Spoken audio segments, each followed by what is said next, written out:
This is why I like toxic men. It explains so much right now. This this is why I have so many issues. Hello, my beautiful people. Welcome back to my channel. I am That Zotaku, and thank you so much for joining me today. If you are new here on this channel, we like to say that animated characters are way better than actual human beings.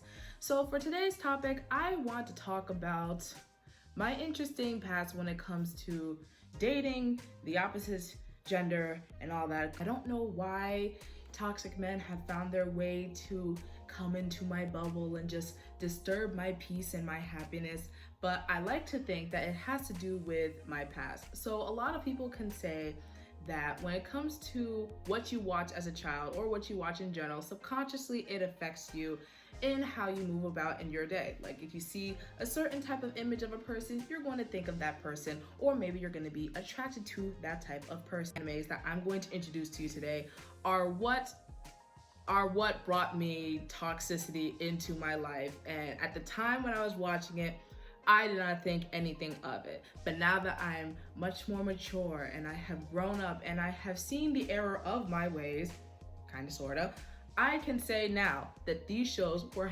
hella problematic, and none of this is what you should want in a partner or in a friend or just anybody. Like, you don't want this type of energy to disturb your inner bubble. First show I want to introduce to you is called ItaKiss. Now, I started this show back when I was in like sophomore year of high school. That's when I really started getting into anime.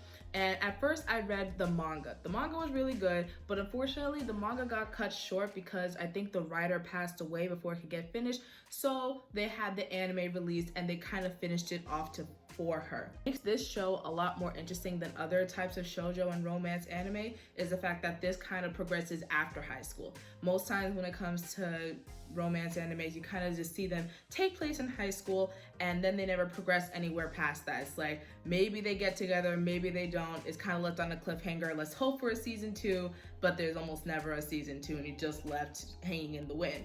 But for this one, it goes all the way up into adulthood. So what you have is you have these two characters. You have Irie, who is like the smartest kid in the school. He is the brainiac. He is suave, he's sophisticated, he's handsome, all the girls love him, all that good stuff. And then you have this girl named Kotoko. Kotoko is clumsy, she's not the brightest, she's kind of dumb, like she's just like homegirl's dumb, she's just very, very dumb. But she loves Irie. She's loved him since the beginning of high school, and now they are in their senior year. What she decides to do is she decides to go up to him and confess her love for him.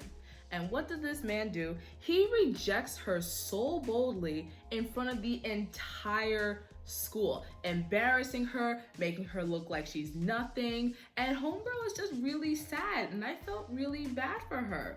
And not only that, but some way, somehow, a random accident, and this girl loses her home to like an earthquake, and lo and behold, she and her dad have to move into a friend's house, and guess whose house it is? You guessed it, it's Irie's house.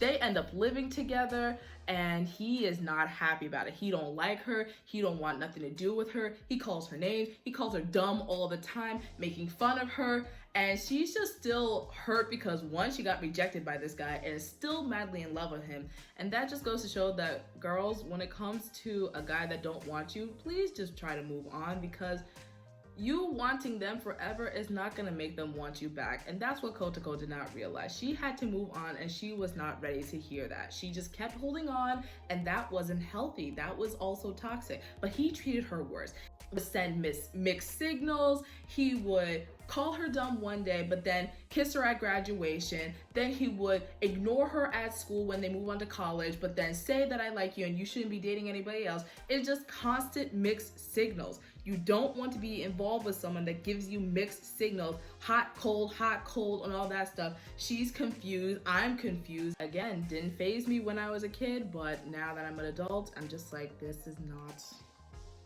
not what Number 2 on this list, we have Wolf Girl and Black Prince.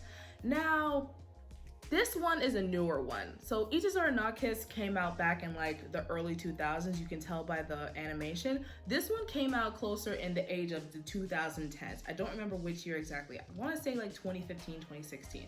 I watched this when I was in college, and by that point you would think that I would be understanding myself and understanding what I want for myself and a partner. No, I was still messing up. This show, let me just tell you about this show. What you have is a girl named Erika. Erika is a pathological liar. She lies about everything. She lies to make herself look good. She lies about how much money she has. She lies about who she's dating. And that is where our next character comes in, who is Kyoya. He is a handsome, suave, very polite, very cordial man. Erika is walking with her homegirls and she points out this random guy who happens to be Kyoya and says, "Oh, that's my boyfriend." And the girls are like, "Wow, really? He's so handsome. How'd you get him?" And she's just like, "Oh, I don't know. I just got the sauce like that." No, she don't got no sauce. She knows damn well that she's single. Come to find out that he and her go to the same school. They go to the same school. He catches wind of the rumor that they are dating, and he's like, "Wait, what you talking about? I'm not dating anybody." So he goes up to her and be like, "Yo, why are you telling everybody that we dating? Like, I don't even know you." And she's just like, "Please, can you just go along with the lie? I know it was wrong, but like, it's already gotten out there and I don't want to look like a liar." Even though, girl, you cannot be lying like this. Like, don't be lying about people's life. And he's like, "You know what? Cool. I'll go along with this. I will play along with this. Under one condition, you have to be my dog." This man makes her his dog. And by that, I mean she's a slave. She has to run errands for him. He talks to her all type of crap. And this is why they call him the Black Prince in the title, because one minute he's really nice and handsome and very nice to other people in the school, but to her, he treats her like crap. And it's so disheartening to see that she's willing to go along with all of this toxicity just to keep up a lie and to keep up appearances, which is why, again, you should not be settling yourself down with just anybody just for the sake of people's appearances and for, I don't know, just to look good, because it's never worth it. Like, you have to have some type of dignity. This girl just was not born with any dignity of any kind. Somehow they ended up getting together and having some type of a relationship, but I think she just has a really bad case of Stockholm syndrome because she dug herself into this lie way too long and it's too late to get out of it. So I think that's what happened to her, and it's so sad. Number 3, and the last one we are going to talk about today,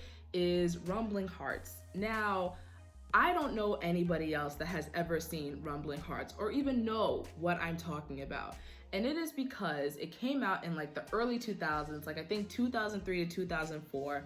I watched it in my first year of high school, or my second year of high school, and it's just one of those, like, I would think this would be classified as josei instead of shojo. Shojo is usually aimed to high school and middle school girls, and it usually takes place in high school. Josei is also the romance type, but it goes a little bit more into adulthood and can take on a bit more adult themes that come with the actual realities and hardships of a relationship. But Rumbling Hearts is about this guy. Essentially, what we have here is a major case of what the F. This is what we would call it. This is a case of what the F. You have this man named Takayuki who gets approached by this girl named Haruka, and Haruka is madly in love with Takayuki. She confesses her love to him, he accepts, they start dating, and you're like, "Oh, look, plot progression, they're starting to date." And it's not just, "Oh, they date, that's the end of the series." No, they're actually starting to date. They have a mutual best friend named Mitsuki. It is just Haruka, Mitsuki, and Takayuki. Now, Haruka and Mitsuki are best friends. Mitsuki is just supposed to be supporting the relationship between Haruka and Takayuki. You have the love triangle that's oh so common, and you would think that, oh, okay, so there's probably going to be a love triangle between the 3 main characters of the show. Yeah, there is, but the way that they do it is just, no, they did not take it down the normal routes. They completely threw it on top of his head and said, "We are gonna do our own thing," and you're just sitting there like, okay, what the F it is. You have Haruka and Mitsuki. Haruka's dating Takayuki, everything's Gucci. One day, Takayuki and Haruka are supposed to be going on a date. They go on a date, well, Haruka's walking to the date, and she gets hit by, I believe, a car? She gets hit by a car and ends up in a coma. What? A coma? How did that happen? What's Takayuki gonna do? What is he going to feel? And he feels hurt, But then he quickly moves on because it's been a little bit of time since it passed, and you would think, fine, it's time for Takayuki to move on. His love of his life is gone and he don't know when she's coming back. Fine, move on and find happiness. Who he moves on to is, you guessed it, the best friend. He moves on to Mitsuki as if nothing is foul about that. And she's just like, yeah, let's start dating. We're cool with it. Haruka eventually wakes up 3 years later. She wakes up 3 years later. Takayuki and Mitsuki have already been dating.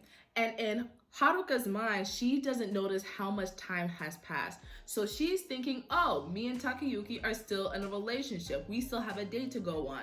And it's really jarring to see that she doesn't know that time has passed and that he's moved on.